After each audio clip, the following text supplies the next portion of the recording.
Number system से पहले मतलब ऐसा सिस्टम जो कि जिसमें हम लोग नंबर्स के बारे में बात करते हैं उसे नंबर सिस्टम बोल देते हैं, ठीक है। तो पहला टॉपिक आता है इसमें, तो सा इसको बड़ा कर लो, यस। तो पहला टॉपिक आता है इसमें कि कंसेप्ट ऑफ नंबर क्या होता है, what are the numbers, numbers क्या होते हैं, यस। तो ये होता है अच्छा नंबर्स तो पता होगा, नंबर्स आपको पता होगा यार। नेचुरल नंबर्स करो, नेचुरल नंबर्स करो, नेचुरल नंबर्स क्या होते हैं, नेचुरल नंबर्स, ओके। तो ऐसे numbers, numbers which start from 1 are known as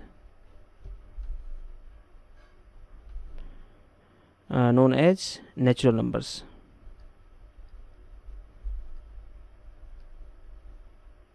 ठीक है। इसको हम नेचुरल नंबर बोलते हैं जो कि 1 से स्टार्ट हुए और इसके कलेक्शन को इट्स कलेक्शन ऐसे बोल दो, collection of all natural number, collection of all natural number is denoted by capital N, ठीक है। तो n इक्वल टू हो जाएगा आपका 1 2, इसको हम लोग इसको बोल ऐसे लिखते हैं, इन पैरेंथेसिस में लिखते हैं, ठीक है ना। पैरेंथेसिस क्या होती है, इसको हम बोलते हैं सेट। सेट आप लोग अगले ईयर में पढ़ते हो, अगले या फिर 11th में पढ़ोगे, ठीक है। तो पैरेंथेसिस स्टार्ट होता है, उसे बोलते हैं हम लोग सेट। तो सेट ऑफ नेचुरल नंबर को हम लोग कैपिटल एन से डिनोट करते हैं, तो 1 2 3 4 एंड सो ऑन, ठीक है। इसके बाद आ जाता है कंसेप्ट ऑफ होल नंबर्स,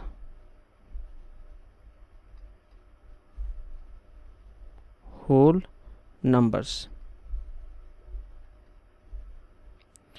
तो इसका डेफिनेशन आ जाता है numbers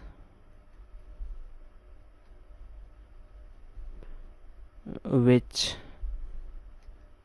start from 0 are known as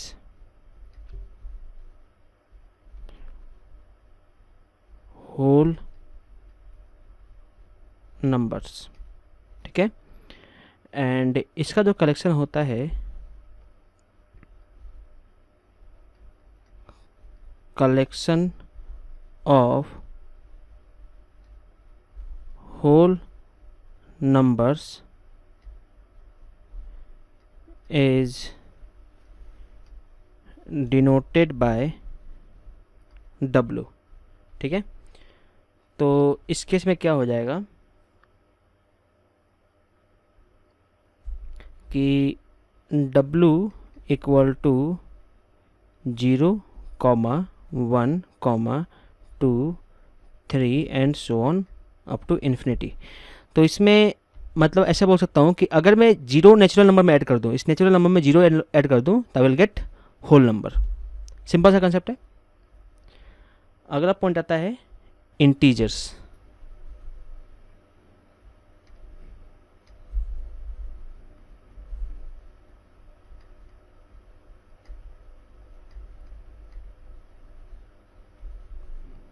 ठीक है। तो इंटीजर्स क्या होते हैं,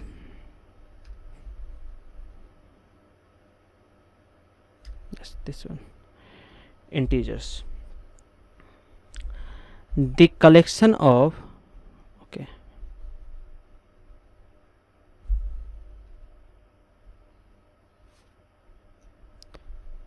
the collection of all whole number and all negative natural number is called integer. ठीक है, सबको मैं जोड़ दिया। किसको जोड़ दिया मैंने नेचुरल नंबर को ले लिया, मतलब होल नंबर को ले लिया, मतलब जीरो से लेकर पॉजिटिव नंबर ले लिए और सारे नेगेटिव नंबर ले लिए, तो इसे बोल दूंगा मैं इंटीजर्स। लेकिन ये क्या होना चाहिए, ये सारे ना आपके वही होने चाहिए, क्या बोलते हैं, कंप्लीट नंबर होने चाहिए। ठीक है, तो इसको हम डिनोट करते हैं, it's denoted by capital Z. ठीक है, तो आपका z इक्वल टू आ जाएगा, ये इन्फिनिटी से माइनस इन्फिनिटी से चलते हुआ आ रहा है, -3, -2, -1, then 0, 1, 2, 3 and so on up to infinity. ठीक है, अब इसके बाद आता है आपका, मैं पहले सारा डेफिनेशन दिखा देता हूँ, फिर आगे हम लोग सवाल करेंगे। इसके बाद आता है आपका rational numbers.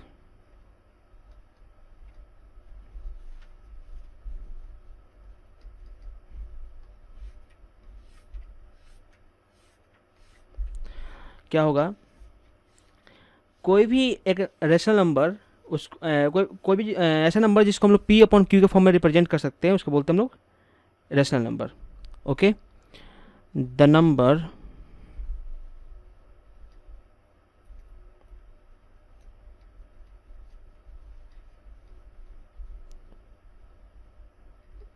which can be represented in p by q form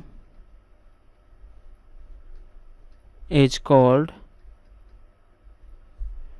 rational number। ठीक है, वेयर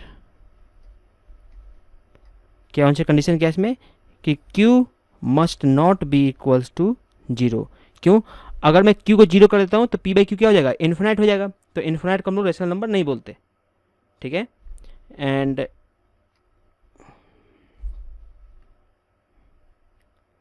ये पॉइंट आ जाएगा। फिर पॉइंट आता है आपके पास में, the collection of rational number is denoted by capital Q। ठीक है, कैपिटल Q।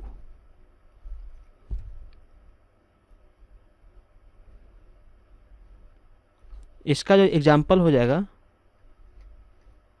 वो हो जाएगा 1/2, 3,5। देखो, अगर मैं 4 लिख देता हूँ तो 4 भी क्या है, 4 भी एक रेशनल नंबर है। कैसे, मैं 4 को 4/1 लिख सकता हूँ। ठीक है, तो क्या हो गया, ये भी आपका रेशनल नंबर हो गया। ये समझ में आया आया आपको?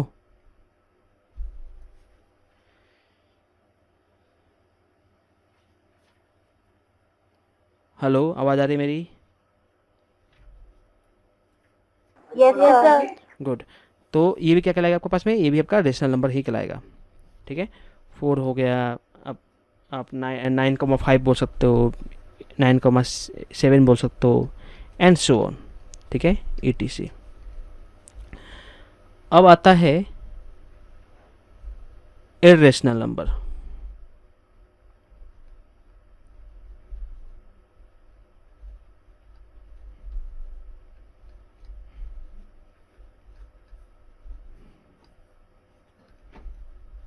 ये होता है कि the number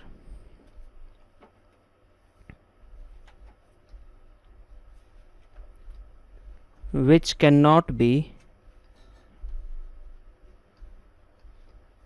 represented in p by q form is called irrational number। ठीक है, जिसको हम लोग पी बाई क्यू के फॉर्म में रिप्रेजेंट नहीं कर सकते, उसको बोल देंगे हम लोग इरेशनल नंबर। वेयर अच्छा यहाँ पे भी आ जाएगा, यहाँ पे and where p q is not equal to 0 and p and q are integers. ठीक है, वेयर यहाँ पे भी आ जाएगा p and q are integers and q is not equal to 0, q is not equal to 0। ठीक है, and एक चीज़ और आता है इसी में, एंड इट्स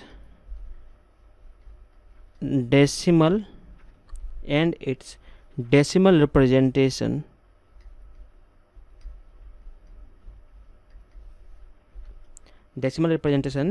is non-terminating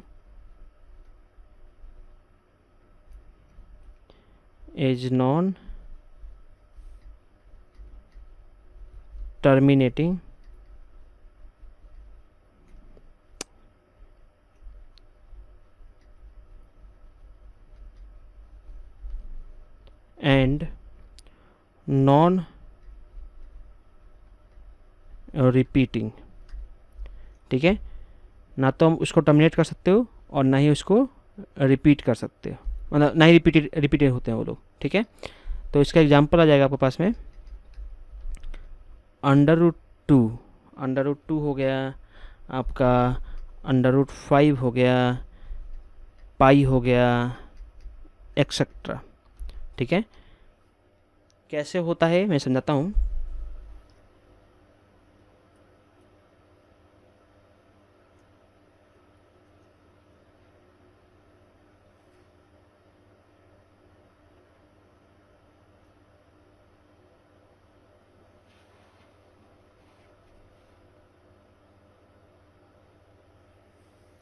इसका जो एग्जैक्ट वैल्यू आता है अंडर रूट 2 का, अंडर रूट 2 का जो वैल्यू आता है वो कुछ ऐसा होता है, sorry 1.4142, this is 4142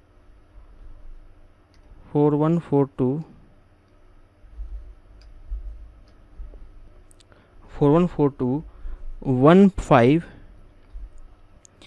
6 8 6 2 7 4 and so on, बहुत सारे आगे नंबर आते जाएंगे। ठीक है, तो अंडर रूट 2 की वैल्यू इतनी बड़ी हो जाती है। ऐसे ही पाई की वैल्यू कितनी होती है? 3.14।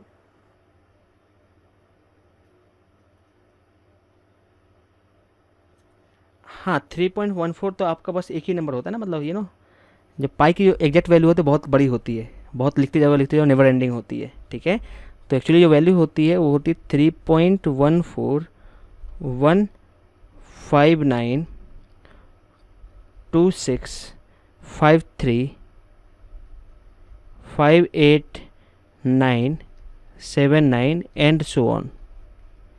ये बढ़ते जाती है, आप इसमें कितने भी पेज भर दो ये कभी रुकेगी नहीं और डिवाइड होती जाएगी और आगे बढ़ते जाएगी। ठीक है, तो ऐसे नंबर जो होते हैं ना, ये क्या होते हैं? नॉन रिपीटिंग और नॉन टर्मिनेटिंग होते हैं, तो इसको बोलते हैं हम लोग इरेशनल नंबर। देखो एक चीज़ और समझ लेना कि फॉर एग्जांपल 1/4 लिखता हूँ मैं, तो 1/4 क्या हो गया? 1/4 डिवाइड होकर क्या हो जाएगा? 0.डेसिमल में आएगा, लेकिन क्या हो जाएगा? 0.25 हो गया। तो ये यहाँ पर जाकर टर्मिनेट हो गया, 0.25 के बाद में क्या हो गया? टर्मिनेट हो गया। तो इसका क्या बोलते हैं हम लोग? It is a rational number, it is not irrational number. लेकिन अगर मैं ले लेता हूँ 1/6 ले लेता हूँ, 1/6, तो ये क्या हो जाएगा? 0.1666666 एंड सो ऑन, ये आगे चलते जाएगा, ये कभी ख़त्म ही नहीं होगा। लेकिन देखो क्या हो रहा है, यहाँ पे रिपीटेशन हो रही है, इसके बाद में 6 की रिपीटेशन हो रही है, तो क्या कहलाएगा? ये भी क्या कहलाएगा आपके पास में? ये भी आपका एक रेशनल नंबर कह सकते हैं इसको हम लोग। ठीक है, एक मिनट। Yes sir.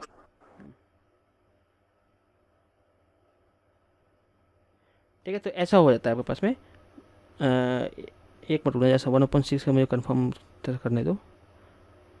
1/6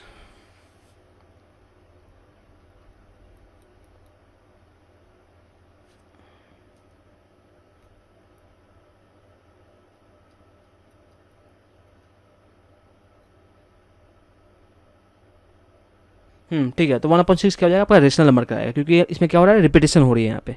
तो इसमें क्या आ रहा है, इसमें कहीं भी आपको रिपीटेशन दिख रही है, कहीं भी आपको रिपीटेशन नहीं दिखेगी। तो ना आपको रिपीटेशन दिखेगा और ना ही आपका ये टर्मिनेटिंग होगा। तो इसको बोलेंगे हम लोग क्या, कि it is a rational number, irrational number. ठीक है, ये कंसेप्ट होता है आपके पास रेशनल और इरेशनल नंबर का। अगला टॉपिक आता है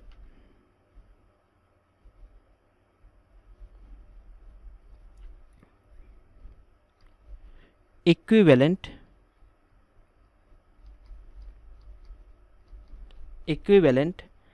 rational number.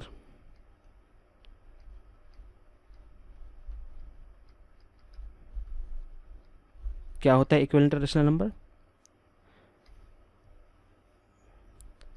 The rational number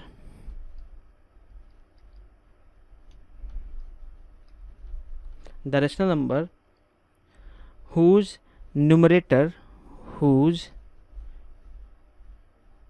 numerator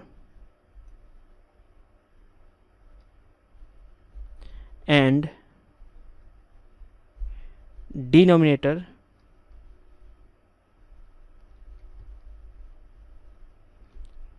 both are equal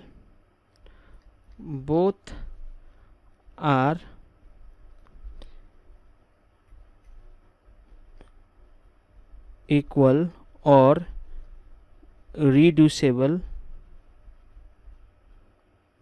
ठीक है, टू इक्वल। ठीक है, तो ऐसे रेशनल नंबर को बोल सकते हम लोग। तो एग्जाम्पल समझो, एग्जाम्पल समझना है यहाँ पे थोड़ा सा, इससे तो क्लियर नहीं हुआ होगा, मैं थोड़ा सा एग्जाम्पल समझा देता हूँ।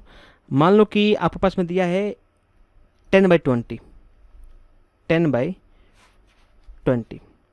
तो इसको मैं 5/4 कर सकता हूँ, 5/10 कर सकता हूँ। इसको मैं फर्दर तोड़ के 1/2 कर सकता हूँ, बिल्कुल कर सकता हूँ। इसको मैं फर्दर इसमें 2/2 का मल्टीप्लाई कर दूँ तो 2/4 हो सकता है। ठीक है, इसको मैं फर्दर तोड़ के मैं कर सकता हूँ 25/50 कर सकता हूँ। ठीक है, इन सबको मतलब सॉल्व करोगे तो यूल गेट 1/2। तो ये सारे क्या होंगे, ये सारे आपके आपस में बराबर हो जाएंगे। ठीक है, तो सिमिलरली ठीक है, ये चीज़ हो जाएगा। अब आता है, तो इसको ये क्या हो जाएंगे, ये सब ये सारे क्या कहलाएंगे आपस में, ये आपस में सारे कहलाएंगे इक्विवेलेंट रेशनल नंबर। अब आता है real number.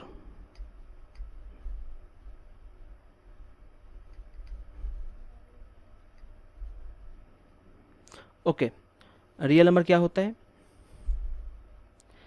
The collection of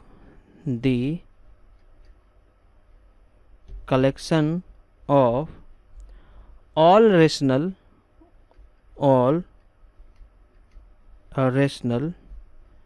and all irrational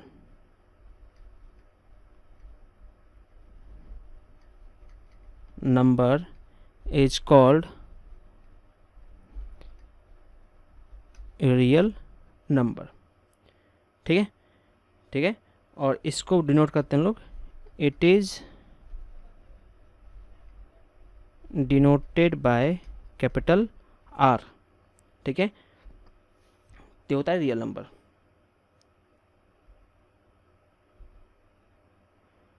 ठीक है, तो अब हम मेरे ख्याल से अपना चैप्टर जो है वो स्टार्ट कर सकते हैं सॉल्व करना।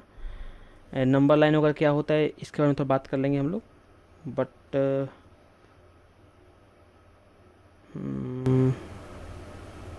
ओके, हमने ऑलमोस्ट आज ही पढ़ ली।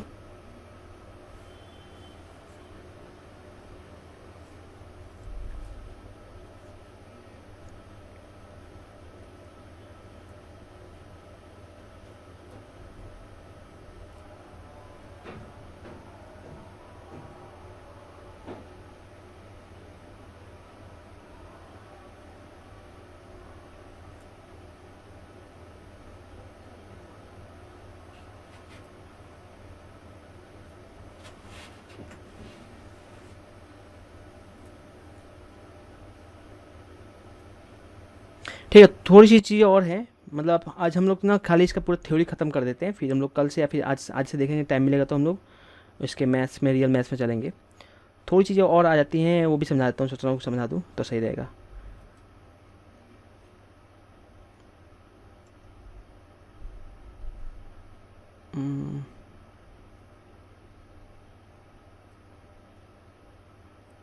ओके, थोड़ी सी चीज़ें और आती हैं। पहला टॉपिक आ जाता है इसमें, थोड़ी सी चीज़ें और आ जाती हैं उसी का। जो पहला टॉपिक आ जाएगा वो हो जाएगा radicand.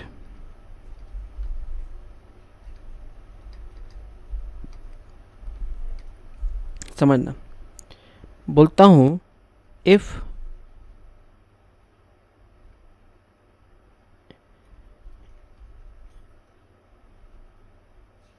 n times root a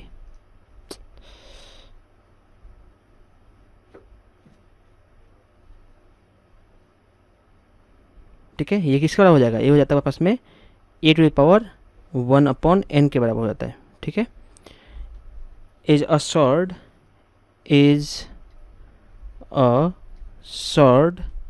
then n is called order of sort, n is called order of sort। ठीक है, and a is called radicand. n को हम बोल देते हैं रेडिकेंट, इस a को हम बोल देंगे, सॉरी इस a को बोल देंगे हम लोग रेडिकेंट। ठीक है, ये होता है रेडिकेंट। अगला आता है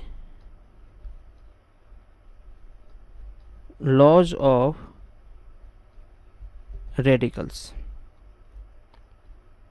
लॉज ऑफ रेडिकल्स में इसमें बोला उसने, जिम किया उसने, let's a and b be two positive real numbers, दो पॉजिटिव रियल नंबर्स हैं।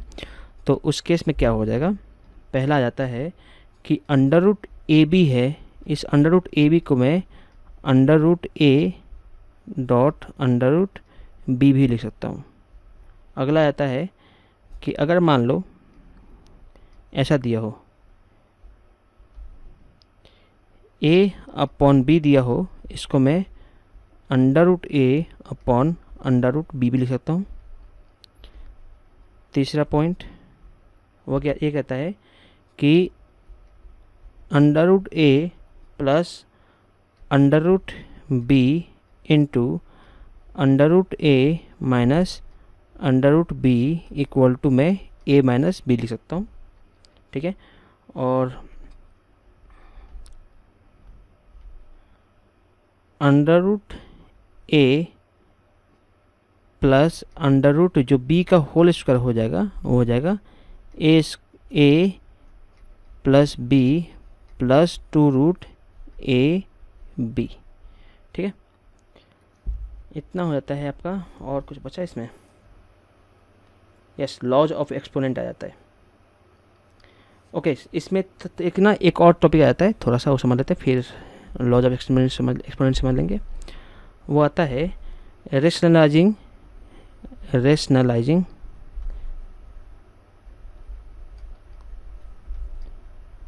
The denominator.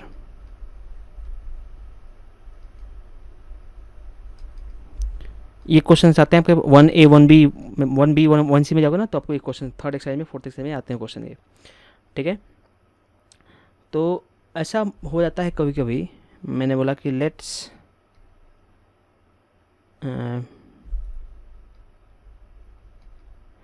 एक काम करते हैं ना, इसको ना उसी टाइम पढ़ेंगे, जब ये आएगा तब पढ़ेंगे उसे में, इसको अभी ना करके उसी में पढ़ेंगे, उसी टाइम पढ़ेंगे, फालतू में पढ़ने को फ़ायदा नहीं है।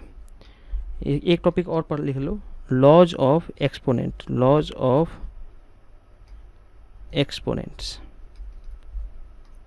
वो क्या हो जाता है कि a to the power m dot a to the power n, इसको मैं a to the power m plus n लिख सकता हूँ। मतलब बेस अगर सेम हो तो पावर क्या हो जाएंगे, ऐड हो जाएंगे।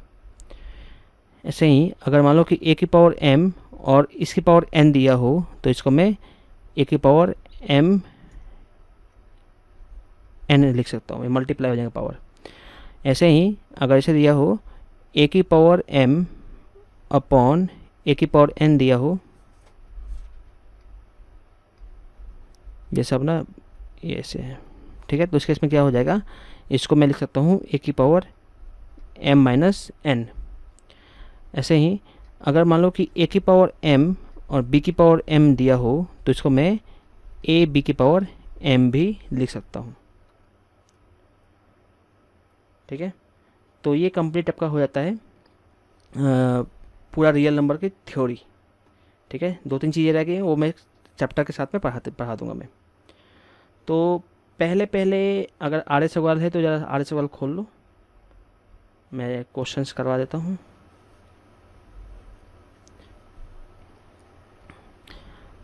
चलो मैं ना करवा ही देता हूँ, थोड़ा बहुत क्वेश्चंस करवा देता हूँ।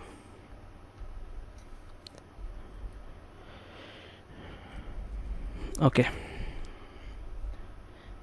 एक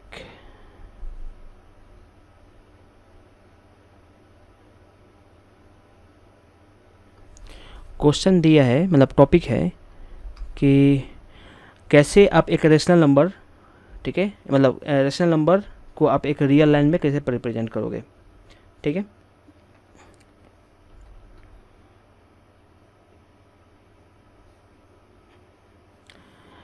देखो ऐसा होता है कि आप ना उसको इस मान लो कि आपके पास में ये ना आपके पास में वो दिया हुआ है,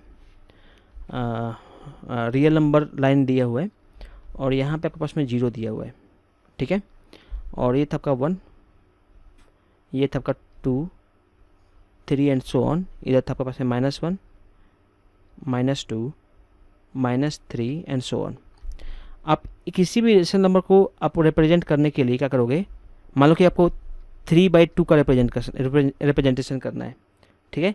तो 3/2 क्या होता है, इसको पहले तोड़ लो। इसे तोड़ो कैसे, इसको आप ऐसे भी लिख सकते हो या फिर इसको आप 1 + 1/2 भी लिख सकते हो, ठीक है।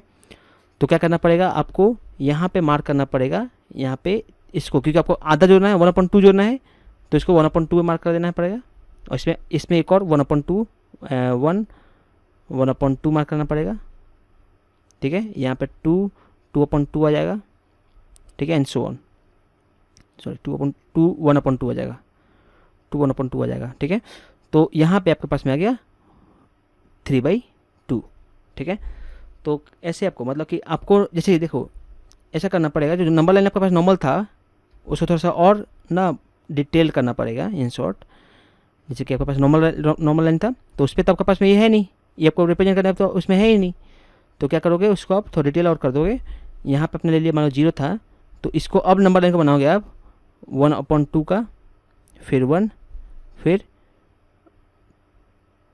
3/2 का, फिर 2, फिर 5/2 का, फिर 3 and then 7/2 and so on, ठीक है। ऐसे करके बनाओगे और आप उसमें मार्क कर दोगे। फिर टॉपिक आता है आपका, तो इसमें अच्छा इसमें कुछ एग्जांपल दिया हुआ है, मैं एग्जांपल कर देता हूँ, आप लोगों को एग्जांपल समझा देता हूँ आप लोगों को, और क्वेश्चंस आप लोग खुद करना है। और अगर मान लो कि क्वेश्चन समझ में नहीं आता तो मेरे से कल पूछ लेना, कोई दिक्कत नहीं है। और तो आपका एग्जांपल नंबर 2 दिया हुआ है इसमें, या क्वेश्चन करो, बताओ बुक के क्वेश्चन करो या एग्जांपल करो।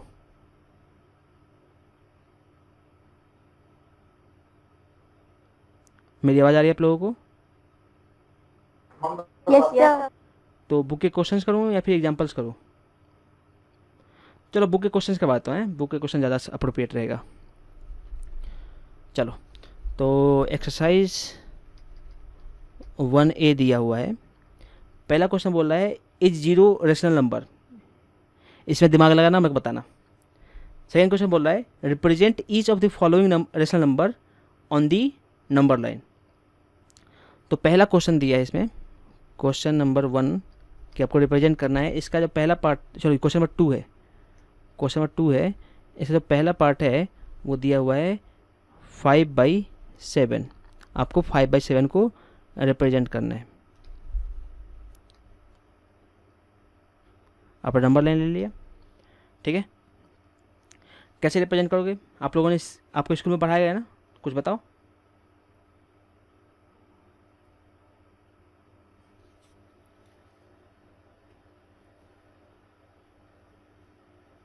सर पहले तो हमें 0 लिखना पड़ेगा, उसके बाद राइट साइड पे पॉजिटिव नंबर्स, लेफ्ट साइड पे नेगेटिव नंबर्स। ठीक है, तो पॉजिटिव नंबर लिखो कैसे, दिमाग लगाओ। 1/7, 1/2, 1/. 1/2 क्यों लिखोगे? यहाँ पे यहाँ पे यहाँ पे 1/7। यहाँ पे डिनोमिनेटर कितना है? 7 है ना।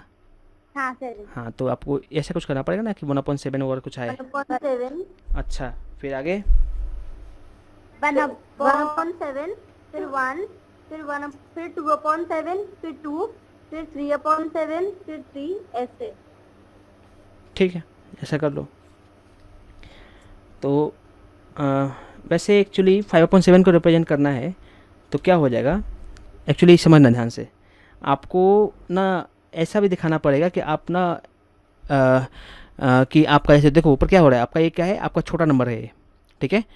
तो यहाँ पे आपको एक तो 0 आएगा, ठीक है, और कुछ टाइम बाद क्या आएगा, 7/7 आएगा, 7/7 आएगा, जिसकी वैल्यू क्या हो जाएगी, 1 आ जाएगी। तो ये जो है आपका 0 और 1 के बीच में लाई करेगा। कहाँ लाई करेगा? 0 और 1 के बीच में लाई करेगा, ठीक है। तो यस सर। यस, तो क्या करोगे उस केस में? उस केस में आपको जैसे कि 0 और मान लो यहाँ पे 1 ले लिया आपने जूम कर लिया, क्या दिक्कत है, ठीक है। और इसके बाद में क्या करो, इसके 7 पार्ट्स करो। मतलब कि एक्चुअली इसको ऐसे ना करके आपको ये दिखाना पड़ेगा, आपने 0 और 1 ले लिया यहाँ पे, ठीक है, और फिर इसको लेके आपको जूम इन करना पड़ेगा, ठीक है। और इस 0 और 1 के इस नंबर लाइन के आपको 7 पार्ट्स करने होंगे। देखो अलग अलग स्कूल में अलग अलग बातें बताते हैं, आपके स्कूल में क्या बताया गया है उसके अकॉर्डिंग करना आप लोग, ठीक है। आपके स्कूल में पढ़ाया गया ना ये तो चैप्टर। Yes sir. हाँ, तो उसमें क्या बताया गया था? सर कि अगर न्यूमरेटर में डिजिट मतलब डिनोमिनेटर से अगर न्यूमरेटर में डिजिट छोटी है तो फिर वो 0 से 1 के बीच में लाया करेगा। गुड, बहुत सही। और अगर न्यूमरेटर की वैल्यू ज्यादा बड़ी है डिनोमिनेटर से, फिर वो 1 के बाद उसकी डिजिट्स मतलब आएंगी, फिर उसका जो Good. डिनोमिनेटर। गुड। और नंबर लाइन पे कैसे रिप्रेजेंट करना है इसको?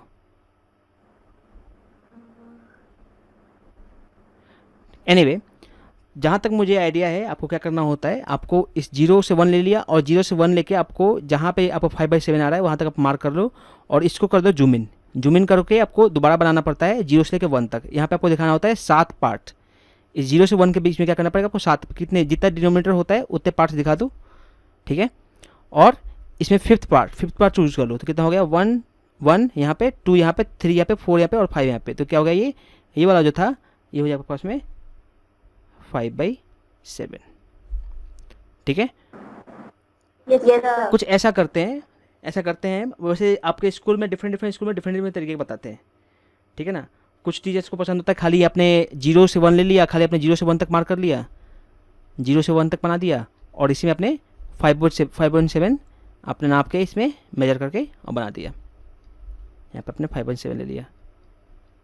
लेकिन कहीं कहीं स्कूल में क्या होता है कि वो लोग चाहते हैं कि हर एक आप इसको डिटेल में समझाओ, तो क्या करते हो आप, जितना भी 5/7 लिया है इसको आप देखो ऐसे जूम दिखाओगे कि आप जूम कर रहे हो इसको, ठीक है। आपने इसको जूम कर दिया और उसमें क्या किया, उस स्केल पे आपने 7 पार्ट कर दिए, क्योंकि डिनोमिनेटर कितना था इसमें 7 पार्ट थे, तो 1 2 3 4 5 6 और 7 हो गया ये। तो आपने इसे 5th पार्ट को मार्क कर दिया, बोल दिया 5/7 है।